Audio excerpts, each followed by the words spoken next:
Halo semua, perkenalkan nama aku Cynthia Isneni dengan NIM 190321100020.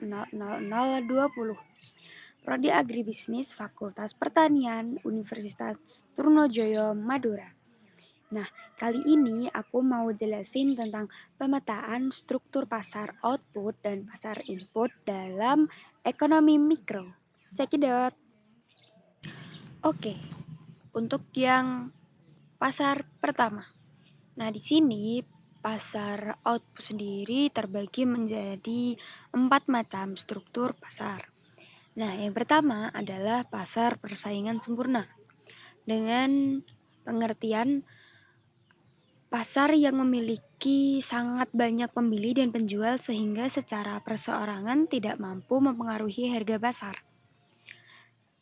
Ciri-ciri dari pasar persaingan sempurna adalah jumlah pembeli dan penjual yang sangat banyak, barang dan jasa yang diperjualbelikan bersifat homogen atau serupa, pembeli dan penjual tahu keadaan pasar dengan sempurna, pembeli dan penjual bebas keluar masuk pasar, faktor produksi dapat bergerak bebas, perseorangan tidak mampu untuk mempengaruhi harga pasar. Grafik pasar persaingan sempurna. Harga pasar terbentuk ketika kurva permintaan dan penawaran saling berpotongan. Ini merupakan kesepakatan produsen dan konsumen. Proses terbentuknya keseimbangan harga tidak serta-merta, tetapi ada proses tawar-menawar terlebih dahulu antara produsen dan konsumen di pasar tersebut. Oke, untuk pasar yang kedua yaitu pasar monopoli. Pasar monopoli adalah struktur pasar yang ditandai oleh adanya seorang produsen tunggal. Pasar monopoli akan terjadi jika di dalam pasar, konsumen hanya terdiri dari satu produsen atau penjual.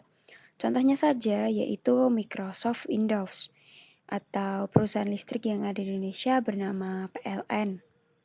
Terus perusahaan kereta api atau Perumka dan lain sebagainya. Ciri-ciri dari pasar monopoli adalah hanya terdapat satu penjual atau produsen. Harga dan jumlah kuantitas produk yang ditawarkan dikuasai oleh perusahaan monopoli. Umumnya, monopoli dijalankan oleh pemerintah untuk kepentingan hajat hidup orang banyak. Lalu sangat sulit untuk masuk ke pasar karena peraturan undang-undang maupun butuh sumber daya yang sulit didapat. Hanya ada satu jenis produk tanpa adanya alternatif pilihan. Dan terakhir, tidak butuh strategi dan promosi untuk dapat sukses.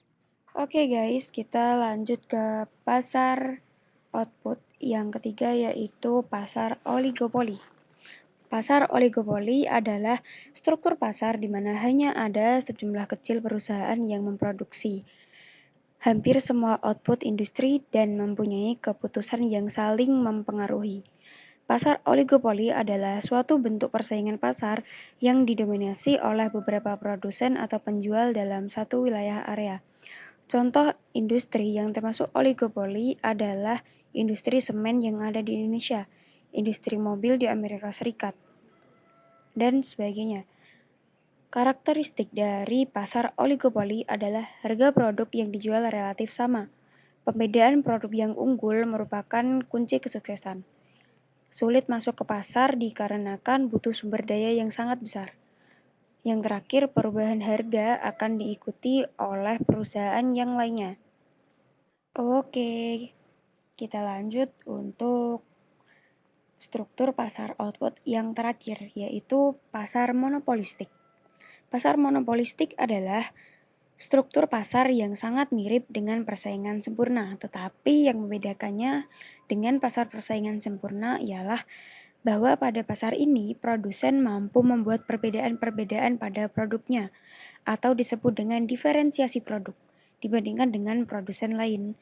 Struktur pasar monopolistik terjadi manakala jumlah produsen atau penjual banyak dengan produk yang serupa atau sejenis, namun di mana konsumen produk tersebut berbeda-beda antara produsen yang satu dengan yang lainnya. Contoh produknya adalah makanan ringan atau snack, nasi goreng, pulpen, buku, dan lain sebagainya. Karakteristik dari pasar monopolistik adalah untuk unggul dalam pasar ini diperlukan keunggulan bersaing yang berbeda, hampir sama dengan pasar persaingan sempurna. Yang menjadi ciri khas adalah brand yang berbeda-beda. Produsen atau penjual hanya memiliki sedikit keuntungan merubah harga, dan yang terakhir relatif mudah keluar masuk pasar. Perusahaan dalam persaingan monopolistik dapat memaksimumkan profit ekonomi dalam jangka pendek, sedangkan dalam jangka panjang profit ekonominya nol dan memperoleh profit normal karena berproduksi under capacity.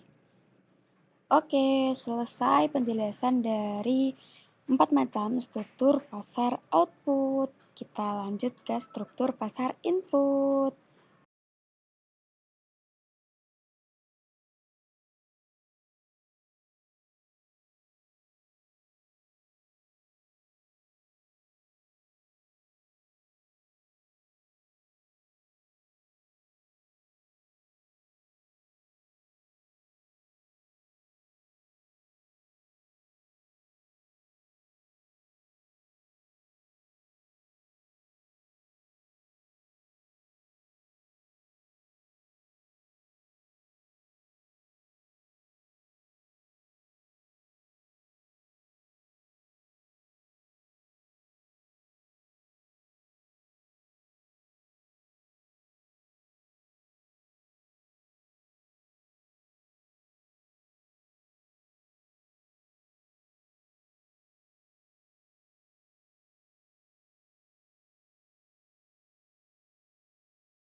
Yaitu pasar faktor produksi modal.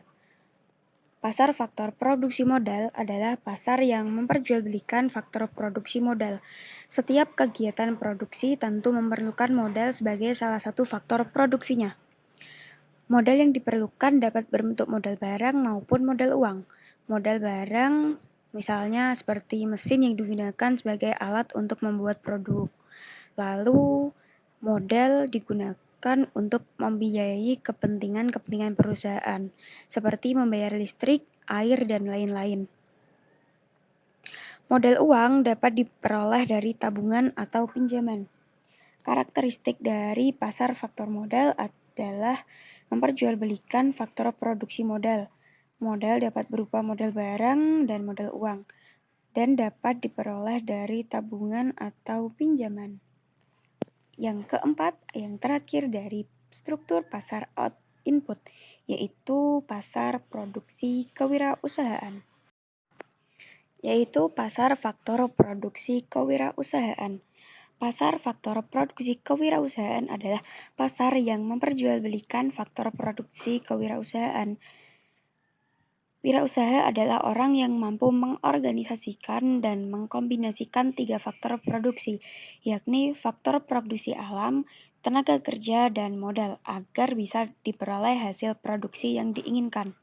Ini karena setiap kegiatan produksi, terutama produksi dalam skala besar, tidak akan dapat berjalan dengan baik bila tidak ada orang yang mengelola kegiatan tersebut. Oke, sekian penjelasan dari aku tentang pemetaan struktur pasar input dan pasar output dalam ekonomi mikro. Kurang lebihnya mohon maaf.